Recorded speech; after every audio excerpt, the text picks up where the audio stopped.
Ya Allah. Alhamdulillah ini eh, Masya Allah saya baru tumben sering ke Bogor. Hampir tiap pekan saya ke Bogor tapi ke daerah Ciamis. Nanti baru tumben ke sini. Baru tumben ke sini ke komplek IPB ya. Komplek IPB ya. Masya Allah. Alhamdulillah bertemu dengan ibu-ibu solehah. Masya Allah yang luar biasa. Di sini saya disuruh bercerita katanya. Iya Ibu.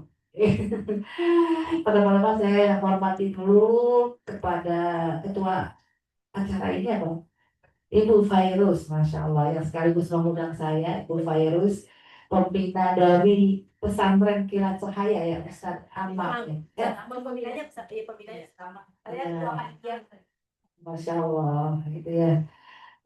Dan seluruh panitia, Masya Allah ya, dan juga ibunda dari Ibu Fairuz ya, yang luar biasa, Masya Allah, awet muda. Iya, awet muda. Karena nanti di surga muda, Bu.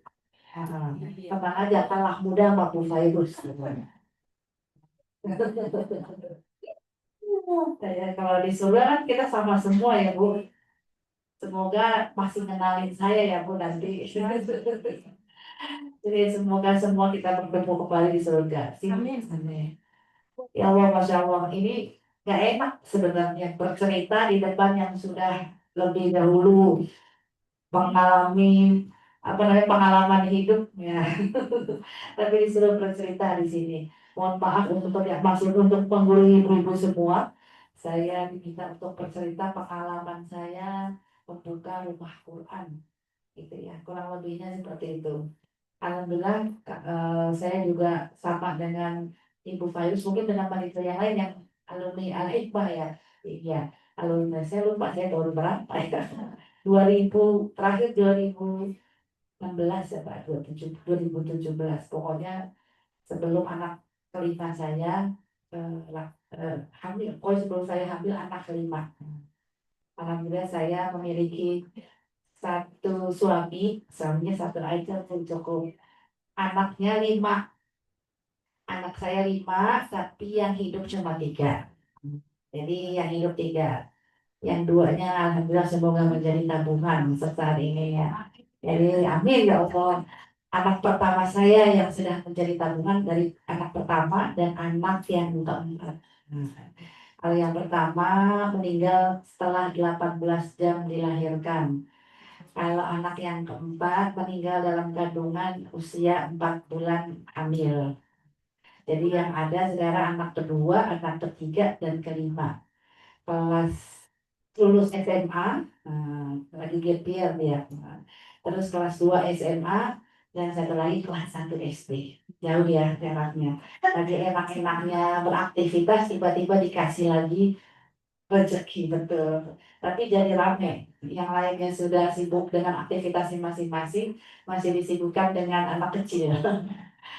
Ya, alhamdulillah aktivitas saya latar belakang saya sebenarnya farmasi. Latar belakang saya farmasi. Lalu kemudian kerja di perusahaan kosmetik. Pasti ibu itu tahu Sari Ayu. Bukan Paragon. Sari Ayu, Merpati Lahar. Lalu saya bekerja di sana. 4 tahun saya bekerja di sana di R&D. Nah, ya. 4 tahun kemudian menikah lalu berhenti. Jadi menikah setahun setelah itu berhenti. Berhenti. Kenapa berhenti? Udah 4 tahun sayang ya. Suami saya cemburuan bu. Padahal di R&D perusahaan kosmetik isinya perempuan semua. Lakinya cuma dua. Tetap aja kayaknya nggak rego ya. Nggak rego istrinya kerja. Betul, kemudian hanya cinta. Tak bilang sih disuruh berhenti, tapi gelagap bahasa tubuhnya kelihatan. Nah, ya sudah peka aja, nanti saya mundurin diri. Akhirnya saya mundurin diri. Setelah itu saya bingung, mau ngapain? Di rumah biasa pergi pagi, pulang malam. Pergi pagi-pagi, karena kan kantornya di Pulau Gadung. Ya, saya rumahnya di Jagakarsa. Lumayan ya. Jadi habis subuh udah jalan, sampai rumah isya maksimal. seperti itu. Tiap hari, Senin sampai Jumat, gitu ya. Jadi terus berhenti, kan jadi kan ibu-ibu biasa aktivitas tiba-tiba berhenti, pasti jet lag, guling-gulingan. Sama, saya juga begitu, guling-gulingan. Terus baru nikah lagi, tinggal di rumah mertua pulang. Masya Allah, gitu ya. Maka saya mau ngapain lagi, gitu ya. Beres sudah, gitu kan. Masak sudah, udah nggak jadi kerja. Terus anak pertama saya meninggal lagi kan. Ya, udah. Akhirnya ngapain saya?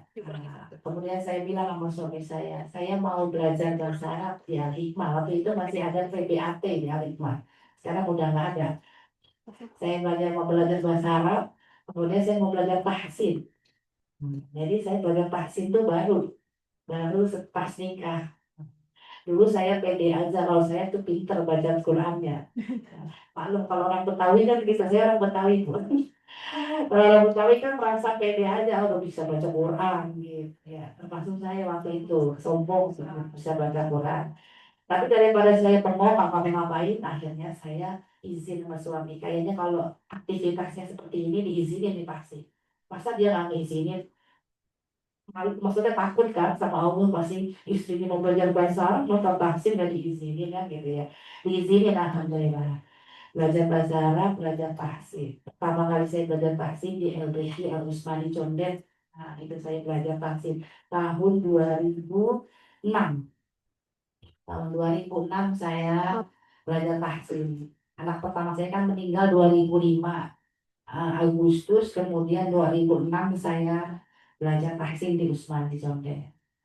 Masuk di tes level berapa ya? Kalau sekarang tuh level 4 kalau di Usman. Masuk level 4 langsung teori. Sama dong. Sekarang tuh sama dia pinter ya. Sama kayak saya Ustazah Jamila. Sama saya juga. Level 4. Pas belajar teorinya di situ saya baru kelihatan saya bodoh banget. Pas buka buku tahsin kan teori. Teori ada apa ini di buku tahsin ini? Isinya ada apa itu? Ada rohor, ada istilah saya nggak pernah tahu. Tahunya saya kol-kolah doang. Yang saya tahu kol-kolah doang. Istilah-istilah yang lain saya nggak tahu. Ini saya buta baru tahu ini. Di situ baru saya sadar, oh saya ganti nggak ada apa-apa ini. Nggak ada apa-apanya ini. Maksudnya yang dulunya sombong-sombong rasa bisa, ternyata belum bisa. Banyak yang nggak bisanya. Semakin dipelajari, semakin saya tahu saya nggak bisa. Ternyata saya semakin banyak yang nggak tahu. Udah terus belajar sampai di level tahfiz. Nah, pas level tahfiz udah masuk, saya tuh nggak pernah yang namanya menghafal. Paling-paling momok untuk menghafal. Meskipun background saya farmasi ya. Tapi saya momok untuk menghafal itu sesuatu yang memberatkan buat saya. Bahkan kalau saya apa namanya ngaji tiap pekan itu ada setoran hafalan, saya hindari setoran hafalan. Saya bukan nggak masuk, datangnya ditelatin. Dengan bandel ya, datangnya telat supaya nggak setor hafalan. Karena saya nggak mau hafalan itu nggak mau. Kok Allah takdirkan saya untuk menghafal gitu ya, masuk ke lembaga Quran terus menghafal. Padahal saya dulu rumahnya di Pampang. Saya tahu Al-Hikmah udah lama dari saya kecil saya tahu Al-Hikmah. Tapi saya nggak pernah mau masuk Al-Hikmah. Kayaknya nanti saya harus belajar ini gitu ya. Tapi Allah takdirkan di saat umur sudah 26 tahun waktu itu saya akhirnya masuk belajar tahsin. Oh beginilah tahsin begitu ya. Begini tahsin. Terus beginilah menghafal. Masuk juz 30. Oh, Masya Allah dari Anas masih bisa lah ya Anas. Masuk Al-Mutaffifin. Terus sama. Sama ya? Sama. Al-Mutaffifin ya Allah gitu ya. Ternyata pas selesai Al-Mutaffifin selesai itu rasanya luar biasa. Syukuri nikmat. Saya bisa Al-Mutaffifin ya Allah. Saya bisa berarti setelah itu saya bisa selesai lah. Terus 30 terus 29 ketemu apa Bu yang susah? Ajin. Sini udah pada tahu ini kalau yang ngapalin itu kan tahu nih di jus-jus mana yang kayaknya agak-agak sulit gitu ya. Gitu terus pas tahfiz baru 2 juz ada lowongan calon guru di Usmani, membuka peluang untuk jadi guru di Usmani. Gitu ya. Pada saat saya jadi jatuh cintanya saya di Al-Quran itu sebenarnya dia di Usmani. Meskipun sekarang saya sudah buka rumah Quran sendiri, tetap aja Usmani tetap yang pertama buat saya. Gitu ya. Karena itulah pertama kalinya kalau bisa dibilang tempat pertama kalinya saya jatuh cinta dengan Al-Quran. Kemudian saya belajar terus saya buka ada ruang guru, saya daftarlah saya jadi guru, saya izin sama suami saya, boleh nggak daftar jadi guru?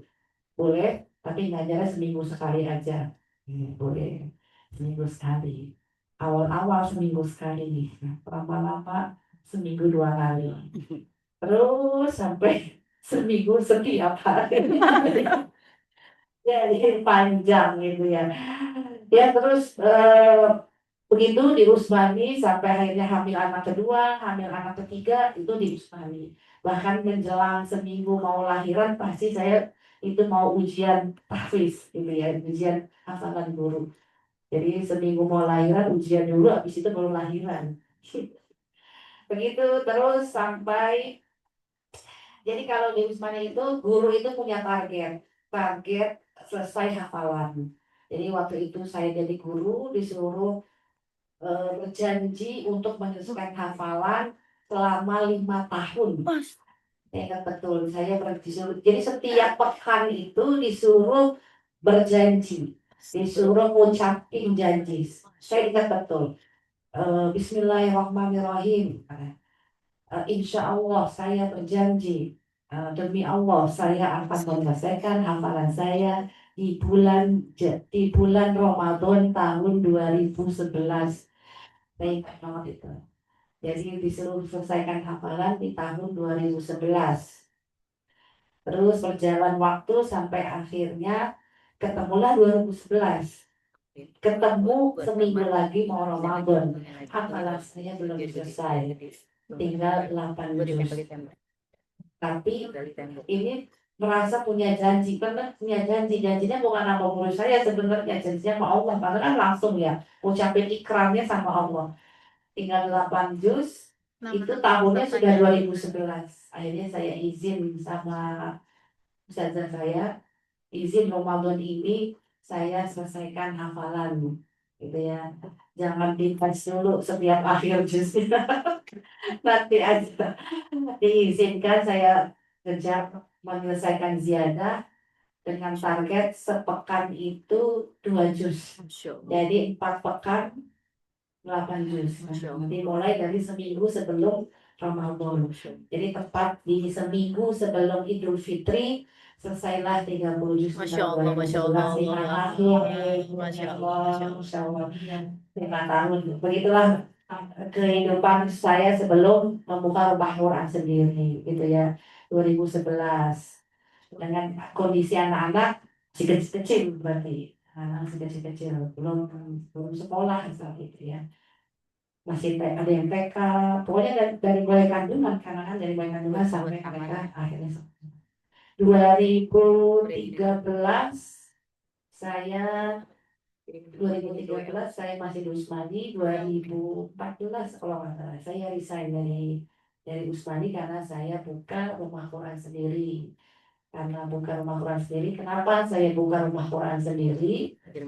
Saya melihat begini, orang-orang di Jagakarsa belajarnya jauh banget sampai ke Condet. Gitu. Di Jagakarsa saat itu belum ada rumah Quran, belum menjamur kayak sekarang. Kayaknya perlu deh saya buka sendiri gitu ya dengan metode Usmani, tapi saya buka sendiri. Akhirnya saya buka di 2015. 1 Maret 2015 saya buka dengan mengandalkan murid saya yang dekat-dekat situ lah, pokoknya di Jakarta atau di Depok yang terdekat, yang terjauh ya, untuk saya ajak dari guru di tempat saya. Saya mau buka rumah Quran, mau nggak nanti jadi guru? Saya tawarin itu.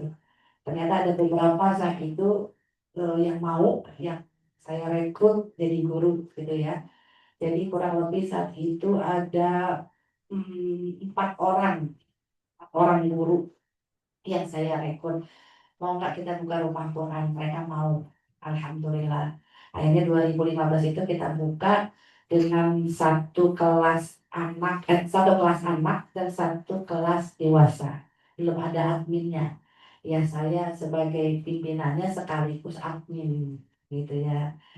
Nah terus sebulan dijalanin repot, ya admin juga, terus enggak, pokoknya repot. Ya udah, sebab belum punya uangnya, belum bayar admin. Nggak ada, kan kelasnya baru cuma dua ya. Bagaimana bayar admin? Terus di tempat itu kita kontrak, meskipun itu kontrakan keluarga, tapi saya tetap kontrak. Saya bilang, jadi ada kontrakan keluarga yang nggak dipakai. Ibu saya nggak mau lagi mengontrakkan itu ke orang gitu ya, karena kalau habis dikontrakin pergi berantakan. Nah, udah akhirnya ya udah saya bilang saya mau kontrak buat dibuka rumah Quran. Ya udah, terus saya senang dan jadi kontraklah saya di kontrakan keluarga. Kontrak satu satu petakan ya, ada dua ruangan, satu dua tiga sama dapur. Udah buat dua kelas, satu kelas anak, satu kelas dewasa. Lama-lama berkembang gitu ya, sampai akhirnya guru juga banyak ya, sampai akhirnya sekarang di tahun ke-11 ya, menuju tahun ke-11 berarti, jadi udah 10 tahun, jadi menginjak ke tahun ke-11 dan alhamdulillah sudah ada 500 peserta, Masya Allah. 500 peserta yang pulang pergi, dan yang mungkin ada 8 orang yang mungkin begitu. Apa lika-likunya buka rumah Quran? Banyak gitu ya. Yang pertama itu yang pasti terkait keuangan. Nggak menafik kalau misalnya buka itu nggak pakai uang, nggak mungkin ya, karena harus pakai biaya gitu ya. Dan itu tadinya kontrakan itu dipakai adik saya buat bimbel, tapi ternyata nggak berjalan. Dan dia sudah beli perlengkapan lengkap, ada meja, terus ada papan tulis. Karena udah nggak dipakai, saya bilang saya mau pakai tempat ini, mau kontrak itu dipakai lagi nggak usah, pakai aja. Tapi saya bilang saya beli gitu ya, yang sudah dibeli saya beli aja. Saya nggak mau, namanya sama saudara tetap harus hitung-hitungan. Saya nggak mau ntar di belakang ada omong-omongan gitu ya. Saya beli tapi kecil ya. Gitu. Saya bilang sama adik saya, ya udah kayak gitu. Berapa semuanya? Sekitar 4 juta. Ya udah saya cicil ya, cicil sedikit-sedikit. Gitu. Cicil lah itu ya, cicil sampai akhirnya lunas gitu kan. Sama buat bayar kontrakannya juga nggak banyak-banyak. Jangan mahal-mahal ya, bilang sama keluarga. Ya 800.000 aja per bulan. Per bulan 800.000 per tahun, Pak, murah banget. 800.000 per bulan. Nah, per bulan sudah sama listrik, air, sudah gitu ya. Nah, dana operasionalnya dari mana? Ya pastinya masih menggunakan dana pribadi, karena dana kalau mengandalkan dari uang murid nggak cukup. Ya. Pernah satu ketika murid udah mulai cukup banyak, tapi nggak signifikan banyaknya seperti sekarang. Itu kejadiannya di Ramadan.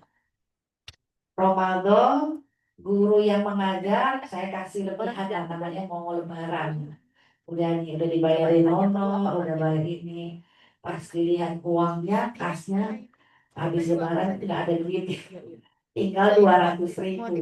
Saya bilang begini sama adik, ini bagaimana bayar guru bulan depan gitu ya, uangnya nggak ada, tinggal 200.000. Bulan depan kan guru tetap harus belajar, meskipun murid udah bayar SPP dari awal, tapi udah kepake gitu ya. Ya sudahlah, Bismillah nanti aja, lihat nanti, saya bilang begitu ya. Terus namanya lebaran banyak saudara yang datang segala macam. Adalah satu saudara gitu ya, datang tanya-tanya, kok ini nggak dikontrakin lagi gitu? Iya tuh dipakai buat rumah Quran. Oh, rumah Quran banyak muridnya ya, belum banyak banget, baru saya lupa dulu tuh berapa orang ya. Oh iya ya, ya udah. Terus tiba-tiba dia bilang begini, minta nomor rekening. Nomor rekening ada nggak, mau amanat, singkat betul itu. Nggak ada, adanya ada muamalah dulu karena di Usmani dulu semua guru tuh pakai bank muamalah ada gitu ya. Dia minta nomor rekening. Ya udah tapi kan saya nggak berekspektasi banyak gitu ya. Udah tiba-tiba besoknya dia kirim chat WhatsApp ini ditransfer 5 juta. Masya Allah, bilang inilah kuasanya Allah, sudah itu pertolongan Allah. Udah nanti ini bisa buat bayar gaji guru bulan depan, saya bilang begitu ya. Ya Allah, padahal nggak pernah sebelumnya cerita-cerita ke saudara kalau bukan Ramadan karena momen Lebaran dia silaturahim ke ibu saya gitu. Terus dia tanya-tanya, akhirnya dikasih uang gitu terus itu baru sekali selanjutnya terus-terusan masih ada karena operasional itu lebih tinggi dibandingkan dengan pendapatan gitu ya tetap masih kurang tiap bulannya sampai akhirnya saya ini gimana ini tetap kurang saya WhatsAppin aja orang-orang yang kira-kira duitnya ada terserah yang nyangkut yang mana ini gitu ya alhamdulillah ada yang nyangkut gitu ya yang mau donasikan setiap bulan 1 juta buat nambah kekurangan bayar honor guru alhamdulillah begitu terus sampai akhirnya murid bertambah banyak gitu ya kemudian 2019 saya putuskan untuk beli rumah keluarga saya berarti ya karena keluarga saya mau jual rumahnya saya bilang daripada jual ke orang lain ya udah mendingan jual ke saya gitu kan 2017 akhirnya saya bikin yayasan 2015 belum dibuat yayasan 2017 saya bikin yayasan buat yayasan tadinya kenapa ditunda-tunda karena nggak punya uangnya buat yayasan itu tahunya mahal tahu bayarnya itu 7 juta dulu jadi saya bingung mau buat yayasan duitnya dari mana. Sampai akhirnya ada salah satu guru di tempat saya dia cerita kali sama suaminya. Akhirnya suaminya yang mau ngebayarin buat bayar bikin yayasan. Ustazah ini kemarin saya cerita ke suami saya. Ustazah suami saya udah beberapa bikin yayasan gitu ya sekian gitu ya udah nih juga ya bikin yayasan segera dilegalkan jadilah ada bisa bikin yayasan gitu ya lumayan besar dulu bikin yayasan belum tahu linknya belum tahu channelnya bikin yayasan tuh yang gratis yang mana sekarang saya malah mengurusi rumah Quran baru yang belum bisa bikin yayasan ayo hubungi saya bisa saya urus dengan gratis melalui komunitas Quran peduli Palestina. Nah, begitu. Ya Allah, saya teringat dulu susahnya mau ngurus yayasan harus bayar, makanya saya semangat kalau sekarang disuruh diamanahi untuk ngurus rumah Quran yang mau ngurus yayasan, ayo saya bantu, saya bilang begitu ya. Saya bantu, saya arahin gimana bisa jadi di yayasannya dan itu gratis. Jadi kita kerjasama dengan notaris dan notaris itu memberikan free. Alhamdulillah luar biasa, gitu ya, masya Allah. Itu perjalanannya begitu 2017 sampai akhirnya 2019 saya bilang sama guru-guru saya pengen punya santri yang mukim. Nah, karena yang reguler kan udah ada santri yang mukim. Karena kan dulu saya berkacanya dari Usmani punya santri mukim. Pengen deh punya santri mukim. Santri mukim tapi kita bayarin free, gitu ya. Bayarin free. Nanti kita buka pendaftaran. Nah, terus kata guru saya, uangnya ada, Ustazah bikin santri, bikin mau apa namanya rekrut santri, terus mukim, terus free lagi uangnya ada nggak ada saya bilang uangnya ada saya bilang gitu kalau uang kasih yayasan mah nggak ada saya bilang gitu tapi masa ya Allah mau menelantarkan mereka saya bilang begitu pasti nanti ada rezekinya lah mereka saya bilang gitu udah kita jalanin aja programnya orang itu nggak akan melihat kalau programnya belum ada saya bilang begitu udah Bismillah saya tunjuk PJ-nya udah kamu saya tunjuk PJ-nya kamu share nanti kamu yang seleksi nanti kita seleksi berdua buat kamu yang menjadi CP-nya lah buat penerimaan santri baru akhirnya buka lah dengan saya nyari-nyari dulu kontrakan tuh nyari kontrakan buat tampung mereka kan tidur di rumah Quran itu nggak ada tempatnya karena cuma buat yang belajar pulang lagi cari kemana-mana, kontrakan mahal. Padahal itu udah mau deket Ramadan, karena target saya Ramadan 2019 itu harus terima santri, itu target saya. Tapi kontrakannya belum dapat. Saya cari kemana-mana, setahun 50 juta, ada setahun 75 juta duit saya. Ini gitu ya, mahal banget. Terus suami saya bilang, itu depan rumah kita ada rumah kosong. Ditanya aja, tapi nggak ada tulisan dikontrakin. Tanya saja sama yang punya. Akhirnya benar juga sih. Akhirnya saya tanya, yang punyanya udah pindah ke Purwokerto, tapi punya nomor kontaknya. Saya telepon. Dulu kan Mbah itu punya cucu main dekat sama anak saya yang laki. Saya telepon, Mbah, rumahnya dikontrakin kosong. Oh iya, nama Pak Is, rumahnya dikontrakin. Ini Mbah rencananya, saya cerita itu rencananya. Oh iya, dilihat dulu aja. Nanti saya minggu depan ke sana ke Jakarta. Nanti kita lihat-lihat. Dikontrakinnya berapa Pak? Setahun 30 juta, oh 30 juta. Udah, terus dia ngobrol-ngobrol sama suaminya si Mbah ini. Karena tahu tujuan saya, terus 2 hari setelah saya telepon-teleponan, dia bilang lagi, oh Pak Is, didiskon aja karena ini buat santri penghafal Quran duafa lagi kayak gitu, udah jadi 15 juta aja per tahun. Masya Allah. Saya senang banget. Ya udah Mbak, kita ketemu minggu depan terus lihat rumahnya. Mbah benar ini, ya udah benar, setahun 15 juta aja, anggap aja ini Mbah punya andil di sini. Misalnya, oh saya nangis berdua-dua sama si Mbah. Tapi Mbah satu lagi nih, saya belum bisa bayar, kalau bayarnya langsung setahun 15 juta. Dah bayar aja bulanan. Ya Allah, Rabbi, Masya Allah. Saya bilang gitu. Terus saya nangis berdua-duaan sama si Mbah itu peluk-pelukan. Saya nangis, makasih banyak Mbah, ya Allah. Iya, minta doanya aja ya Mas Santri. Iya Mbah, udah semangat itu saya. Yang punya kontrakan aja semangat. Saya mau jalan harus semangat, semangat saya gitu kan. Akhirnya semangat ya, peserta kita cari dan akhirnya ada 9 orang yang daftar, tapi nyari donasi kita juga nyari. Terus saya share-share aja, pokoknya saya butuh donasi buat santri ini. Sampai akhirnya satu malam saya ada WA dari WA, eh, ditanya emang santrinya udah ada, udah kemarin udah wawancara, ada berapa, ada 9, terus tempatnya udah ada, kata lihat kan, udah ada, itu apa beli apa kontrak mau mungkin beli gitu ya, berapa kontrakannya, 15 juta setahun. Oh ya udah, aku bayarin kontrakannya 15 juta setahun.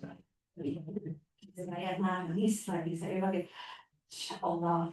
Udah habis dia ngasih uang 15 juta ditransfer itu, saya langsung bayarin si Mbah itu, Mbah. Alhamdulillah ada donatur yang kasih 15 juta, saya bayarin kontrakannya 15 juta. Besokannya dia nanya lagi, apalagi yang belum? Ah, ini lagi beli kasur, tempat tidur berapa? Kasur berapa? Kasur harganya 700.000 satu kasur. Kita. Ya udah butuh berapa kasur sekian. Ya udah ini ditransfer. Ada lagi mau Ustazah mau beli apa gitu, ini lagi mau beli mesin cuci, ini uang mesin cucinya dari saya. Masya Allah, bener kita yang kalau udah husnuzon sama Allah, Allah permudah semua. Awalnya husnuzon, masa iya kan gitu kan, masa iya mereka nggak ada yang, masa Allah nggak bantu mereka, nggak mungkin, kita ini kan cuma perantara, mereka pasti ada di sini. Saya bilang gitu, bener kan. Akhirnya tidak ada uang dari yayasan yang keluar, semuanya uang dari donatur, termasuk kontrakan, terus beli tempat tidur, beli kasur, beli perlengkapan, mesin dapur, Orang Bogor, terus segala Ilham Hadi, macam. bener, Ilham Hadi, ngomong-ngomongnya, Dan tadi kan itunya istri suaminya itu iya, Masya Allah ya. Nah, masalahnya kalau sudah sampai di situ ternyata tapi bismillah kita yakin, saya bilang begitu, baru saya bilang mau dulu kita enggak, waktu itu nggak ikut pelatihan, HP apa sudah ada, Kita share ke murid.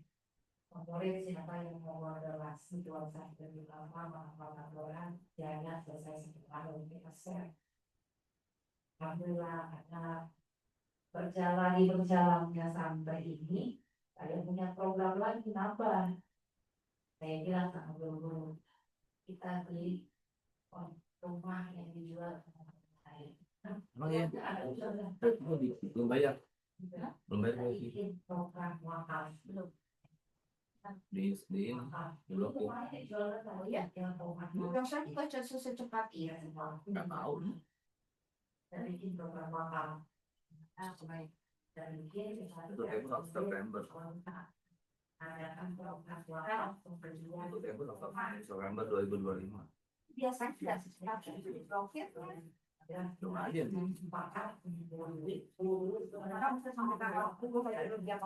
awalnya dari hasil 65. itu dia lebih saja aku akan kalau kita mau punya Oh, aku terima. Aku terima. Berapa nih? memang harus berbeli. Jadi kayaknya aku turun yang mau kandungan dia doang, saya bilang begitu ya. Gimana? Kan saya pengen anggota membantu saya dari dulu ya. Gimana ya? Perjalanan saya jadi bilang sama keluarga saya, yang bisa yang ada dari Oh, masih itu. Masih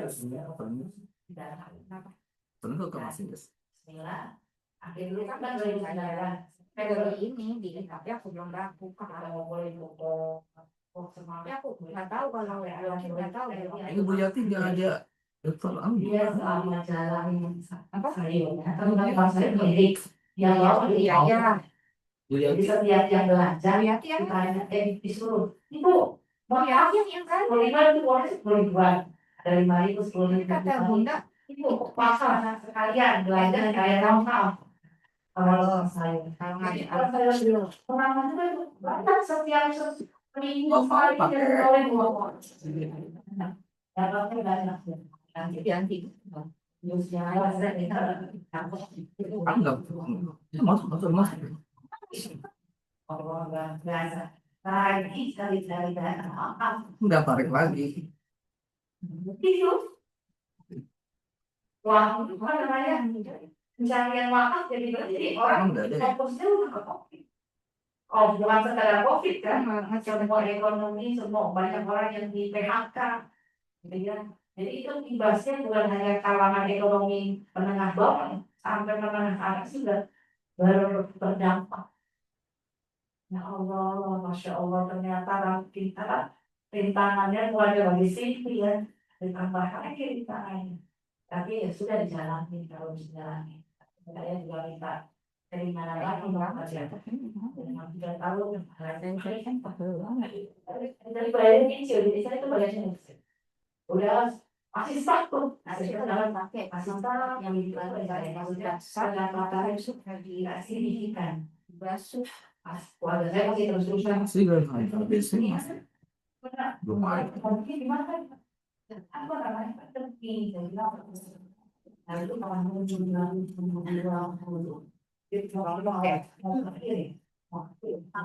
Tempel di itu. satu kalau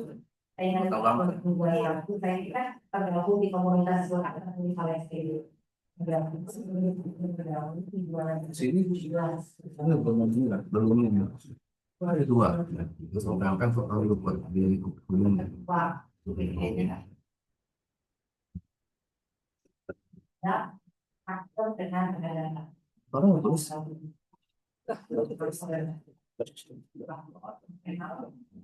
yang panitia makan semua ya.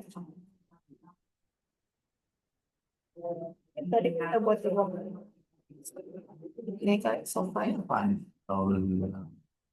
Kita tahu sedikit sih udah kasih.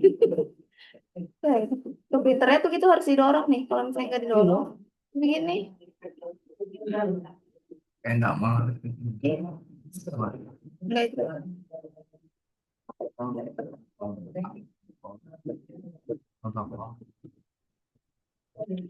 Ya cuma sendiri.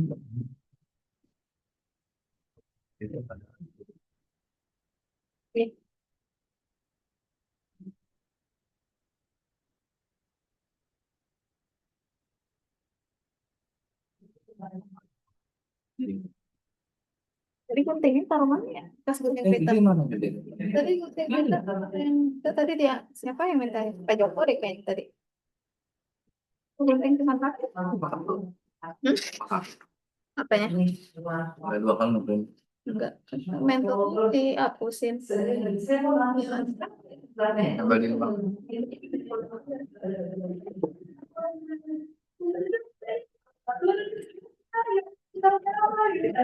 Maksudnya dalam kondisi yang stuck kayak begitu, belum ada signifikan, terus tiba-tiba cus langsung kayak gitu, itu benar-benar luar biasa. Makanya saya nasihat kalau ya Allah Ustazah, gitu kan. Saya kata berkah Palestina kayaknya Ustazah, saya langsung bilang kayak ini, saya langsung kayak ini berkah Palestina, saya bilang begitu, langsung 2 juta. Setelah itu mengikuti tuh saudara-saudaranya yang tadi transfer ke ikutin, ada yang lanjut 50 juta, yang signifikan lagi saudaranya satu lagi, tiba dia berniatkan mewakafkan senilai 600 juta. Jadilah di tahun itu saya cicil pertama kali pembayaran rumah. Ya, pembayaran rumah sekitar kurang lebih berapa tuh? Sekitar ada ya kurang lebih 900 juta waktu itu saya bayarin. Nih cicilan pertama kita buat bayar rumah 600 juta, kemudian di 300 juta seperti itu. Insya Allah luar biasa. Telah berjalan terus sampai baru selesai 2024. Baru selesai 3,6. Alhamdulillah. Tapi saya selalu bilang ini berkah Palestina, saya bilang, karena itu baru melonjak begitu setelah saya gabung di Palestina. Mulai beraktivitas lebih terkait kepalestinaan. Saya pakai syal ini. Nah, ini salah satu yang membuat saya jadi kuat di rumah Quran itu dengan berbagai macam rintangannya. Nah, itu karena Palestina, Masya Allah. Dan sekarang lagi buka lagi program wakaf untuk pembangunan. Jadi kemarin itu baru pembelian. Nah, murid makin banyak, jadi nggak menampung tempatnya, harus dibangun atas, gitu ya. Jadi akhirnya kita buka di wakaf pembangunan, ya pembangunan untuk FTQ untuk lantai 2-nya. Insya Allah mudah-mudahan saya mohon doanya, mudah-mudahan juga bisa berhasil di program pembangunan FTQ Talaki Madani. Dan di Talaki Madani ini ada beberapa, di bawah yayasan itu ada RTQ, ada TPQ. RTQ itu khusus dewasa, TPQ itu khusus kelas anak. Kemudian ada program wakafnya, jadi saya mengkhususkan wakaf dikelola di handle sendiri gitu. Kemudian ada khusus santri. Nah, boleh diperlihatkan ada beberapa foto ya. Nah, ini beberapa foto-foto kegiatan apa namanya, kegiatan rumah Quran. Nah, ini kalau ini foto kegiatan kajian wajib. Nah, kajian wajib. Dulu kajian itu nggak wajib. Jadi pengen ada setiap satu periode untuk kajian seluruh murid. Pada saat sebelum diwajibkan yang datang cuma sedikit, padahal ustadznya udah yang dipilihin yang bagus gitu ya, tapi yang datang sedikit. Begitulah memang kalau ngajak orang itu perlu strategi juga. Akhirnya nggak bisa nih, masa sedikit banget gitu ya. Akhirnya kita kasih kewajiban masuk absen. Ini ya, kalau yang nggak datang berarti absennya -1 gitu. Jadilah setiap hadir sekitar 200 sampai 300 orang yang hadir di kajian wajib secara offline. Karena sebagiannya ada yang online. Nah, itu ya. Jadi seperti ini.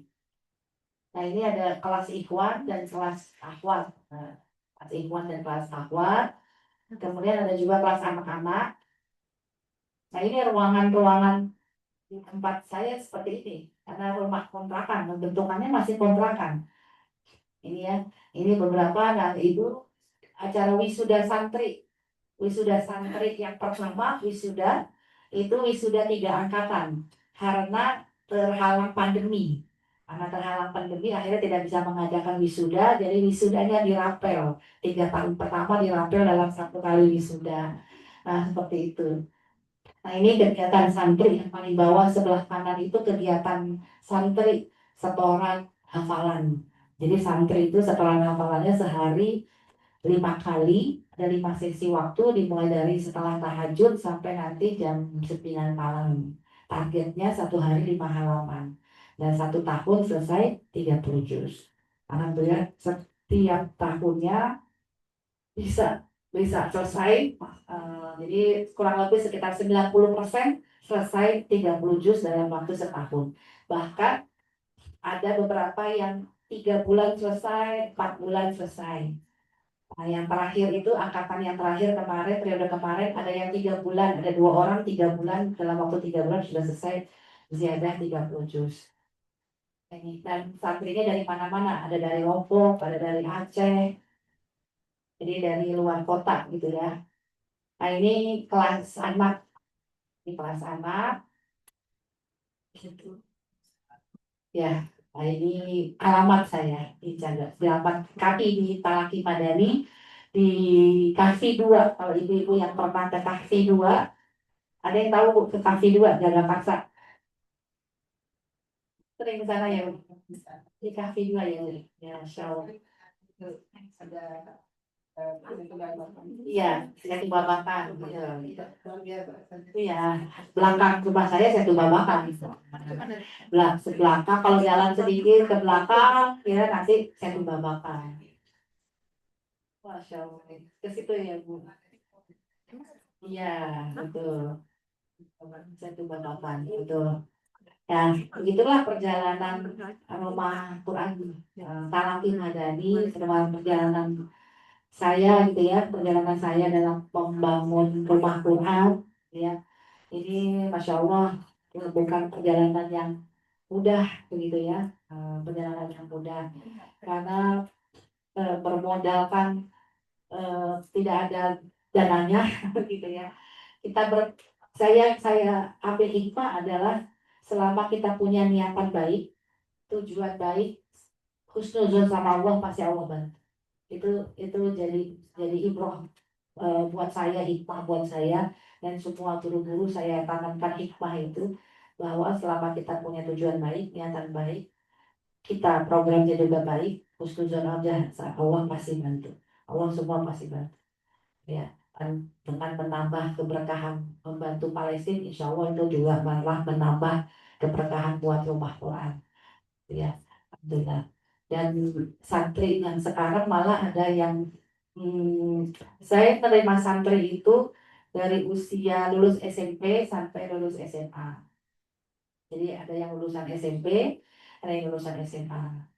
Dan sekarang malah ada 1 orang yang kebutuhan khusus yang iya autis jadi masuk ke santri.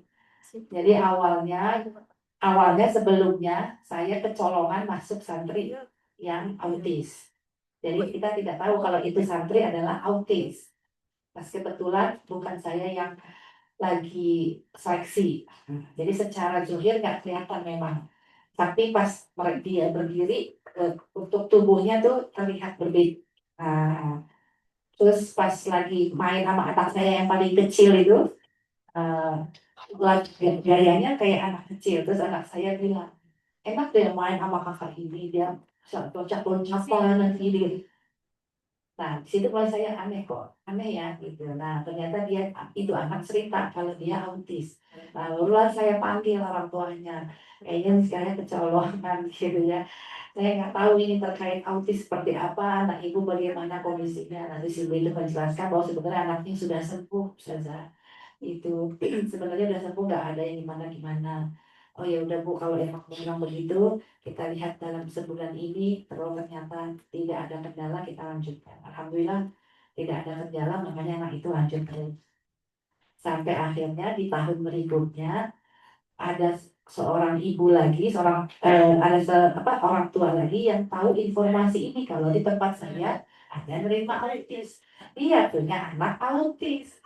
Nah, kemudian dia datanglah ke rumah Quran saya. mau masukin anaknya autis, dibawa itu anaknya. Ibu itu bilang, nah saya sebenarnya bisa kalau terkait suruh ngafalin, baca Quran gitu ya. Kalau ini sudah saya bawa kemana-mana nggak ada yang mau terima. Ya Allah, gitu ya. Saya dengar di sini dari teman saya, katanya ibu pernah terima autis. Aduh ini padahal nggak sengaja gitu ya. Terus ya udah gini aja, coba Bu di tes baca video baca Qurannya. Ya udah dia baca, suruh baca langsung kita kan malu-malu. Ya udah di videoin aja di rumah. Bilang aja disampaikan ke Pas baca, maksudnya bagus baca gitu ya. Cuma memang secara IQ itu anak itu seperti anak umur 6 atau 9 8 tahun lah. Padahal umurnya udah 21 tahun. Gitu. Terus akhirnya gini, saya bilang yang ngurusin itu kan yang berurusan langsung santri itu kan nggak saya, tapi ada musrifah. Saya tanya dulu sama musrifahnya, ini ada kedatangan santri autis sama seperti sebelumnya, tapi kayaknya tingkatannya lebih dibanding sebelumnya. Saya bilang gini, udah saya terserah kamu aja. Aku bilang, Umi terserah kamu aja. Kalau kamu siap, kita siap terima anak itu. Kalau kamu nggak siap, kita nggak siap. Gimana? Saya bilang ini anak udah daftar kemana-mana, nggak diterima, kasihan. Kan dia punya kesempatan juga sebenarnya buat menghafal sama seperti yang lain. Cuma kalau kondisinya dia begitu, itu juga bukan karena dia yang mau sebenarnya kan, gitu ya. Gimana nih? Kita ambil keberkahan aja dari anak ini. Ya udah nih Bismillah, ya udah Bismillah ya, gitu. Kita coba seminggu, kata ibunya juga dicoba aja dulu seminggu. Kalau nggak ada masalah, lanjut lagi, lanjut lagi. Ya udah. Terimalah itu anak itu seminggu nggak ada masalah, 2 minggu nggak ada, terus sampai 4 bulan baru ada masalah. Barulah 4 bulan. Jadi selama 4 bulan itu masih yang biasa, tapi memang tingkahnya anak kecil. Kalau lagi ngomong suaranya besar, teriak-teriak segitu ya. Nanti lari-larian. Nah, kalau mainnya sama anak saya cocok banget itu ya, gitu ya. Nah, pas kejadian 4 bulan di asrama, musrifahnya ada kejadian. Jadi anak itu kayaknya tantrum. Nah, tantrum gak tidur sampai jam 1 malam, disuruh tidur lari-larian, terus gebrak-gebrakin pintu, jendela semua digebrakin sampai akhirnya musrifahnya dijedot pakai pintu. Terus kecakar lah, ada yang berdarah lah pokoknya, intinya gitu. Eksidennya tuh begitu sampai. Saya nggak tahu padahal sebelahan, tapi asrama kan beda. Ada beberapa rumah. Sampai besok paginya baru ada informasi itu. Akhirnya saya skors dulu, saya bilang sampai itu kita skors dulu ya untuk nenangin musrifahnya. Musrifahnya agak shock beratnya, gitu ya. Kita nenangin ibu anaknya, kita skors dulu seminggu. Udah sampai seminggu anak itu terus terusan cenget gitu. Kapan nih balik lagi, kapan nih? Dia namanya anak kecil ya. Saya bilang gitu. Akhirnya deal-dealan sama ibunya, kita sudah tidak lagi, dia mungkin, tapi pulang pergi. Bagaimana? Nah, karena bapaknya ini kerja di Ragunan. Jadi kalau ini bukan kategori duafa, ini kategori berada. Bapaknya kerja di Ragunan, jadi setiap berangkat kerja, titipin dulu anaknya ke kami, nanti pulang kerja dijemput lagi. Tiap hari Senin sampai Jumat. Jadi Sabtu Minggu enggak. Sampai sekarang. Jadi anak itu tahun kemarin sudah selesai 6 juz. 6 juz. Tadinya dia nggak mau ngelanjutin karena gara-garanya awalnya kan begini ditanya, mau lanjutin lagi nggak tahun kedua? Oh, enggak, dia lanjutin. Ya udah kalau mau lanjutin wisudanya nanti aja kalau udah selesai. Nah dia tahu teman-temannya wisuda, ya pengennya wisuda. Akhirnya dia cuma bilang begini, ya udah aku nggak lanjutin kayak gitu, tapi aku wisuda ya. Oh dia nyarinya mau wisudanya nih, makanya ya sudah, kita suruh aja dia wisuda. Pasti habis itu kita iyain wisuda, pasti dia besoknya bilang mau lanjut lagi tahun selanjutnya, kita tahun kedua. Bener, setelah kita izinkan dia wisuda, kita kasih baju wisudanya, besoknya dia bilang, Ustaz Jamila, aku tahun depan boleh ikut lagi ya? Tuh kan ini yang dicari sebenarnya. Ya udah ikut aja sampai kamu selesai ikut. Tapi akhirnya ibunya bilang, gimana nih boleh nggak? Ya udah terusin aja sampai dia selesai. Saya bilang begitu. Jadi setiap tahun kalau dia wisudanya ikut ada kayak bilang begitu. Karena nanti kan ngambek, udah ikut aja ikut. Ya. Mau tempatnya baru-baru lagi. Udah. Nanti kadang dia ngambek kalau minta minum. Enggak ah, nanti ngambek, ngambek, marah-marah. Gitu. Enggak. Ya tadi lihat. Jadi kayak sekarang nih, dia dari kemarin pengen nginep. Enggak, kemarin abinya dimarah-marahin, diteriak-teriakin. Kalau disuruh setoran, marah-marah gitu kan. Mau dilihat dulu sebulan. Kalau nggak marah-marah, nggak teriak-teriak, nggak ini, baru mulai nginep. Tapi semalam doang, saya bilang begitu. Iya, iya, iya, iya. Nah, bener tuh. Kalau lagi mulai datang errornya nih, gitu ya. Ya udah, nggak dikasih nginep. Yuk, yuk, yuk, yuk. Yuk, yuk, mbak, mau, gitu. Oh, kalau lagi nggak mau setoran, udah nggak dikasih nginep ya gitu ya nggak. Wah, jadi kan pengen nginep bulan depan akhir bulan depan gitu Masya Allah. Nah itulah tantangan barunya sekarang yang santri ada, tapi santri itu tantangannya bukan dia aja. Jadi Masya Allah ya, pada saat kami nerima santri duafa, ternyata bukan cuma sekedar duafa ya, Masya Allah, ternyata problematika keluarganya juga banyak gitu ya. Jadi setelah satu-satu kalau ngobrol sama mereka yang nggak tahu bapaknya siapa, ternyata dia nggak tahu bapaknya itu di mana, bapaknya di mana.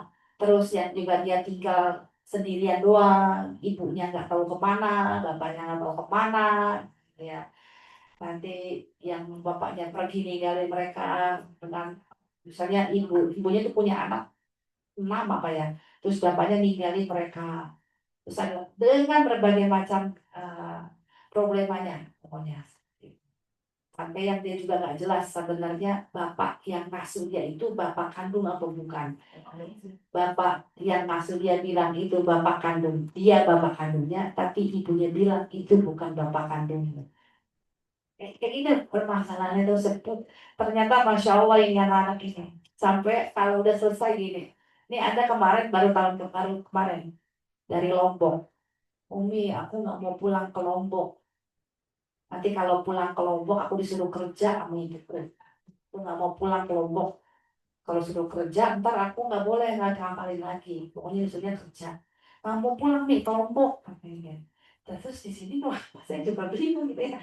Tapi Masya Allah, berarti memang saya yakini kalau anak ini punya rezekinya masing-masing, Allah sudah nyiapin, dan itu setiap yang saat dia cerita saya nggak pulang. Jadi ada tiga, pertama 2 orang bilang kalau dia satu orang pulang, dia bilang kalau dia nggak mau pulang ke Lombok.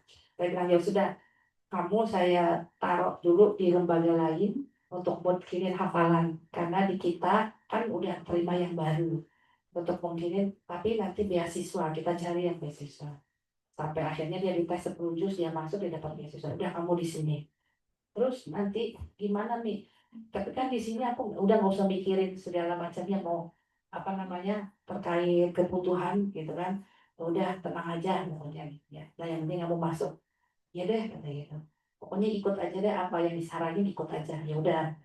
Temannya 2 lagi dari Lombok, kita juga nggak mau pulang nih.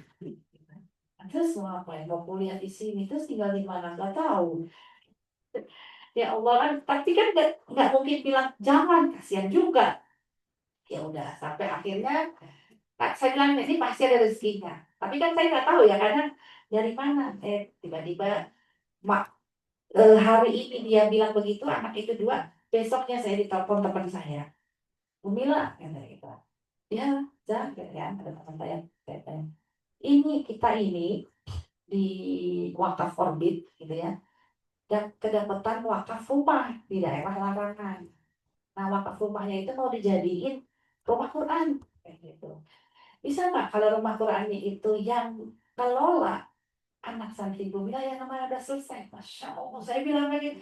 Masya Allah luar biasa, saya bilang begitu.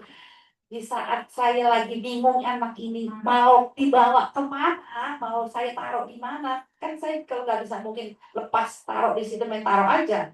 Saya harus jelas dulu ini siapa yang punya siapa, kan gitu ya. Saya yakinin benar, tapi namanya orang kan belum tentu semua benar kan begitu ya. Saya ditelepon teman saya, gitu, Masya Allah luar biasa. Saya bilang begitu, kenapa? Kemarin itu ada dua anak, bilang dia nggak mau pulang. Saya lagi bingung dia mau ngapain. Itu telepon, saya bilang begitu. Ini kayak udah disambungin sama Allah, saya bilang begitu. Berarti oke nih, ya oke lah, saya bilang begitu. Oke, insya Allah mereka berdua yang akan jalanin rumah Quran itu, saya bilang begitu. Tinggal disiapin aja mereka. Ya udah ya, deal, deal, Masya Allah. Kayak gitu. Jadi ya begitulah saya bilang.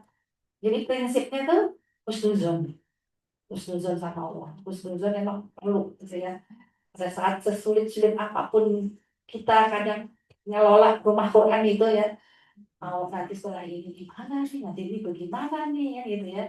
Yang namanya semakin besar pasti ujiannya juga makin besar, kan begitu. Dan kita nggak tahu ke depannya itu permasalahannya apa tuh nggak tahu. Tapi pas tiba-tiba dihadapkan dengan masalah itu, kadang kita juga bingung, ini solusinya gimana. Tapi kalau husnuzon, insya Allah husnuzonnya tinggi, itu Allah bukakan jalan-jalan yang luar biasa, yang kayak sama sekali tuh tak kepikiran dengan kita, tiba-tiba Allah bukakan jalan. Gitu ya. Nah itu seperti itu sih perjalanan saya Siapa? mengelola rumah Quran sampai sekarang. Jadi intinya adalah husnuzon, termasuk kepada peserta yang belajar tempat saya juga begitu. Jangan banyak suuzon sama Allah, belajar itu harus husnuzon. Termasuk ada yang udah sepuh-sepuh juga kan belajar. Mungkin saya itu udah nggak bisa, bisa insya Allah. Kan ibu belajarnya baru umur berapa? Iya saya baru. Nah ya udah, kan dari umur kecil sampai sekarang udah bertahun itu lama. Nah salahnya udah lama kan. Ini kebentuk salahnya udah lama. Jadi sabar, ngebetulin lidah yang udah terlanjur salah itu perlu waktu. Iya, doain aja ya, doain istiqomah sampai akhir hayat belajar. Iya, sabar. Intinya pokoknya sabar. Belajar Quran itu harus sabar. Jangan terpengaruh sama nilai. Nanti pas ujian nilainya kecil, pengen berhenti. Jangan, saya bilang begitu. Kayaknya ada yang kena, enggak ya? Jadi jangan begitu. Kan belajar kita itu bukan karena nilai, belajar itu kan karena Allah, begitu ya. Kita pengen belajar Quran itu kan pengen cari muka sama Allah nih, ya Allah nih, lihat nih, saya udah belajar Quran. Jadi nanti kalau pas Allah tes, kan nanti di surga itu dites, ya kan? Dites tuh baca Qurannya. Kalau baca Qurannya lancar dari awal sampai akhir, tetap surganya paling tinggi. Nah, makanya satu-satunya amal yang amal yang dites itu adalah baca Quran. Jadi, Masya Allah, ibu-ibu jadi semangat nih. Semangat belajar Qurannya, semangat belajar terus mendalami agamanya, dan satu lagi pesan saya, husnuzon. Itu saja mungkin ya cerita dari saya. Kurang lebihnya mohon maaf lahir batin. Assalamualaikum warahmatullahi wabarakatuh. Saya warahmatullahi wabarakatuh. Masya Allah, tabarakallah ya ibu sekalian, saya ini luar biasa, terinspirasi banget Ustaznya. Mudah-mudahan kita juga ingin ya punya rumah Quran dari inspirasi saja luar biasa.